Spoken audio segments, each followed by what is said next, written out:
म्हणजे palm oil नसलेली चवीची कुरकुरीत धमाल। रविवारी दादरमध्ये ठाकरेंच्या शिवसेनेचं रामरक्षा आंदोलन। उद्धव ठाकरेंची घोषणा, अयोध्येतील लुटीचा पैसा पक्षफोडीसाठी वापरल्याचा आरोप। भाजपनं दुसरी रथयात्रा काढावी, आम्ही सहभागी होऊ, भाजपला टोला। मुंबई महापालिकेच्या निष्काळजीपणाचा 2 दिवसात दुसरा बळी। साकीनाक्यात 25 फूट उघड्या मॅनहोलमध्ये पडून एकाचा मृत्यू।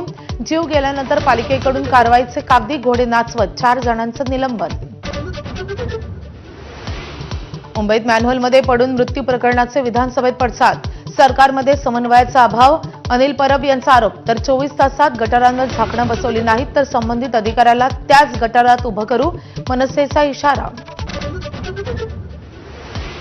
राज्यात शाळा परिसरात स्टिंग एनर्जी पेय विक्रीला बंदी। मंत्री नरहरी झिरवळ यांचे निर्देश। आरोग्यावर दुष्परिणाम होत असल्याची विधानसभेत चर्चा।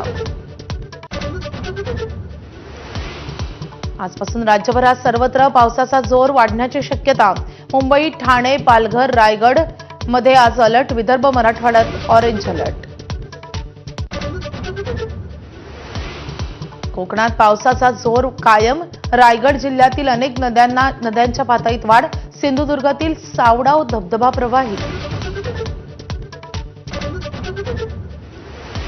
महाबळेश्वरलाही पावसानं झोडपलं। लोणावळ्यात तुफान पाऊस। कोल्हापूरमध्ये पंचगंगा नदीवरील 5 बंधारे पाण्याखाली।